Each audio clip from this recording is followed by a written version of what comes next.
So if you're dealing with appendicitis, or maybe you've had your appendix removed, in this video I'm going to help you understand some situations that can create this problem and maybe some trouble that could still be going on even after the appendix is removed. And I'm also going to share some steps you can take to improve digestion after the appendix has been yanked out. Let's jump in. TC Hale is not a doctor and does not claim to be a doctor or licensed in any type of medical field. Don't be an idiot and use anything heard on the show as medical advice. This information should be used for educational purposes only, and you should contact your doctor for any medical advice. Now get off me. So over on our video on chronic tonsil stones, Blueberry Muffin Time asked, hey, I searched through your videos and couldn't find anything on appendix removal. Could you please do a video on improving digestion after the appendix has been removed? Now, Blueberry Muffin Time, I don't know your situation. I'm not giving you any advice. I just kind of want to talk through this appendix situation. And if you're a person that's thinking about getting your appendix removed, understand that I'm not a doctor. I'm not telling you whether you should or should not get your appendix removed. You really need to talk to a doctor about that. I just want to help you understand what can create this problem and steps you can take to improve the situation after the appendix has been removed.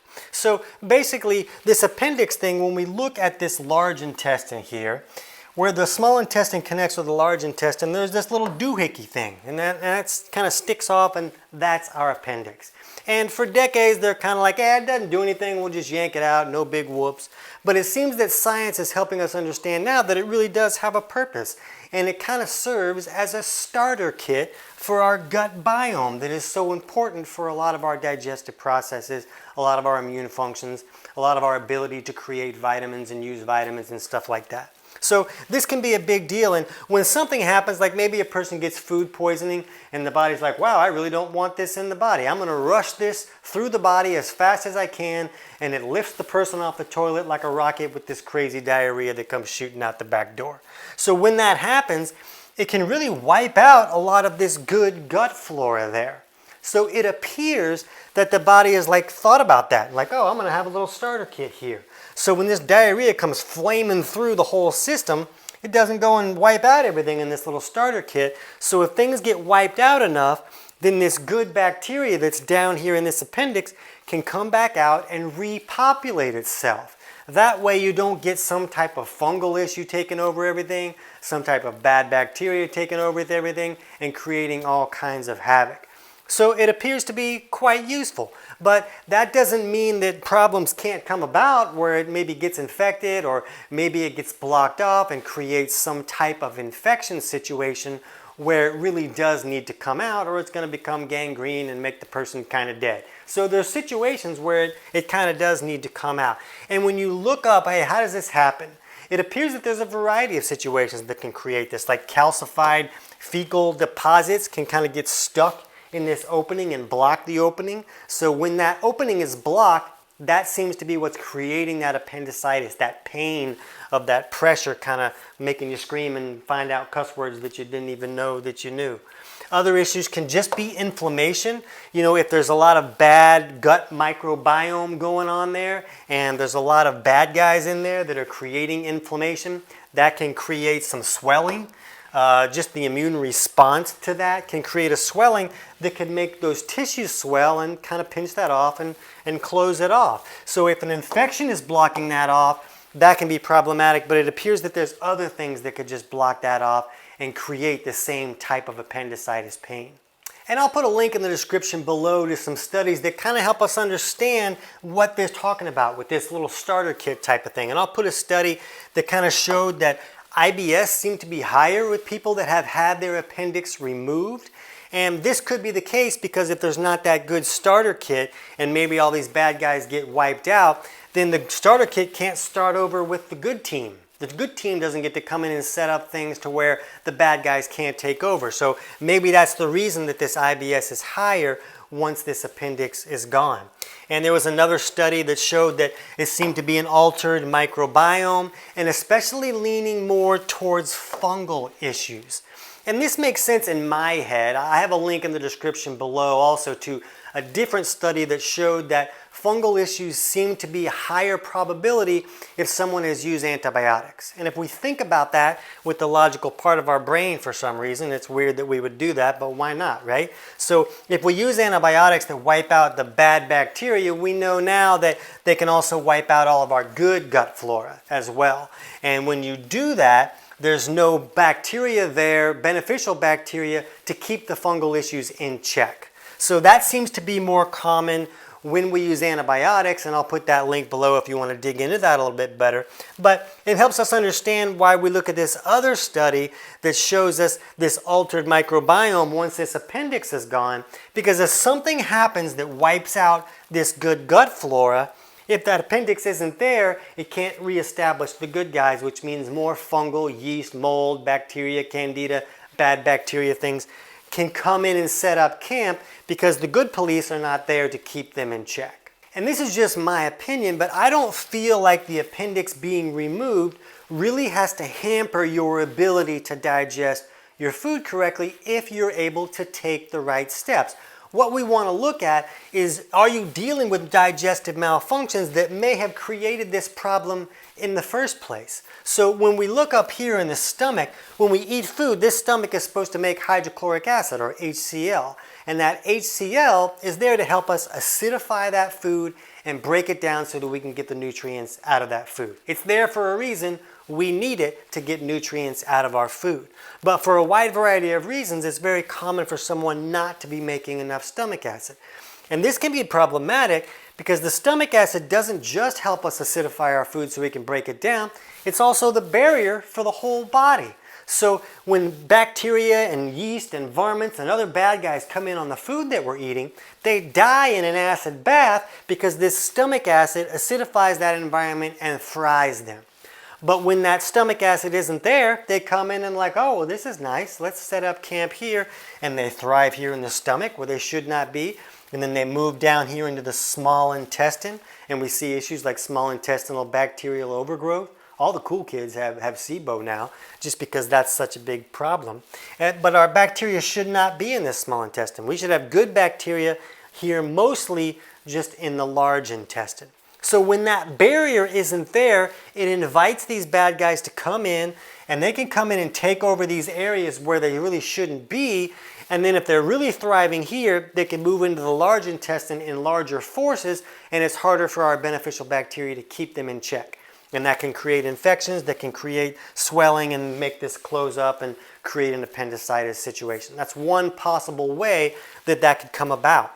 Another issue that could be happening is that when we have this acidic product leave the stomach, that signals the gallbladder to squirt this alkaline bile down to help neutralize those acids that leave the stomach. That's really important to neutralize those because the stomach is made to withhold those acids. But remember that those acids are made to help us break down protein. Well, that's what your intestinal tract is made out of. It's protein. So if these acids keep moving through here in the intestinal tract, they can digest the intestinal tract. So the body says, well, we don't want that to happen, so we're going to bring all the water we can to cool this off and then rush it out the back door to create that crazy diarrhea episode. And remember, those crazy diarrhea episodes can wipe out all the good bacteria in the large intestine. So if either of those scenarios makes it to where it's set up where bad guys can come in and take over this whole camp, then that has the ability to increase the chance of an infection happening in that appendix or some type of swelling closing off that opening as well. So you can see that's two major portions of the digestive process that have nothing to do with this gut bacteria and where your appendix is. You know, these things need to be working for digestion to really be working correctly. And so when we look at what can we do when we don't have an appendix, well, we need to look at, well, do we just need to use some probiotics to get this good gut flora in here since the starter kit is no longer available? So that becomes logical. It becomes logical to think that, oh, I should put some good bacteria in here using probiotic supplements since I don't have the ability to start them up if something goes wrong. So that makes sense in my head too, and I think that that's a good step, but I don't think that's where most people should start.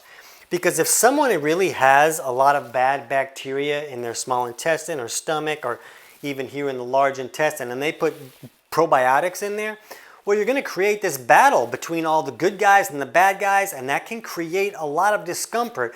And somebody will have all this cramping and discomfort and nausea, and they're like, well, this is horrible. This is not right for me. I'm not going to take these probiotics anymore.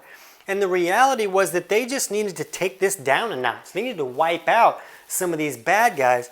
And that's when some antimicrobials might come in that someone can use. And I'm not going to give you any specifics. There's a lot of things out there that people use, like grapefruit seed extract seems to be very good for fungal things. You know, mastic gum can be very effective. People drink celery juice. We'll put a link in the description below for our video on how to improve SIBO fast, and that could give you some indications. But some steps may need to be taken to bring this down a few notches before you would put some probiotics in there. And the next thing we need to think about is the stomach barrier functioning? Are you even making enough stomach acid to break down your food correctly and make sure that more bad guys aren't going to come in and set up camp? Because you're going to do all this work to get all this stuff right, but then you don't close the front door? Well, they're coming back in. It's going to just have the same problem again a few months down the road. So we want to make sure that this stomach acid is working correctly. And we'll put a link in the description below for our video on 10 signs of low stomach acid, so you could go through that and see, okay, does this seem to be a problem for me or not? Because a lot of the discomforts that can come from digestion are actually coming from not having enough stomach acid. And a person will think, oh, well, I've had my appendix taken out, so my whole digestive system must just be shot, and those are the cards that I've been dealt, and that's just what I have to deal with. But the reality is that you can fix those issues, and you can fix your ability to acidify your food correctly and get rid of a lot of those symptoms like acid reflux and bloating and constipation and things like that. And some of those symptoms I mentioned have other possible causes too, but a lot of those can be contributed to or caused by a lack of stomach acid. And the next problem is that it's very common for someone's bile here in the gallbladder to become too thick and sticky to flow correctly. And then it can't come down to neutralize those acids that are leaving the stomach, and that can leave the door open for more frequent chronic diarrhea issues, or even just frequent diarrhea issues that can wipe out this beneficial bacteria and set up this situation to be more problematic. So we want to make sure that this bile is flowing correctly, and the best way to do that is to thin out the bile so that it's not so thick, and then it can flow correctly. So all of these steps are important, and I like to see people take steps to wipe out any bad bacteria, make sure the stomach acid is working correctly, take steps to thin out the bile so the bile is flowing correctly, and then do this probiotic stuff. And some people might need to use that for probiotics for a month, maybe 3, to really reestablish the situation. But then you're in a good place. And if you do have some type of diarrhea issue or some type of reinfection of SIBO or something like that, then you might have to do the probiotics again, just like your body would do if this got wiped out with the starter kit. It would reestablish that good gut flora. So now, without an appendix, it just becomes your job to do it manually. So I don't view that as a big deal. I view that as something that you can do, but it's not usually going to work very well unless some of these other steps are taken care of first. So if this was a lot and kind of confused you a little bit, my book, Kick Your Fat in the Nuts, chapters 3 and 4, kind of walk you through figuring out which of these aspects of digestion may not be working correctly and steps you can take to improve that. And the book is available on Amazon, but I'll put a link in the description below so you can get that whole thing totally for free, and that'll kind of walk you through that process and make it a little bit easier. And right now, if you want to learn some steps on how to thin this bile out to make sure that it's flowing and you're not creating any kind of loose stool diarrhea issues that are going to wipe this stuff out in the future, then you can jump over right now and check out our video on 5 steps to improve bile flow, and that'll give you more insights into how to get that going as well. I can't wait to hear about your results.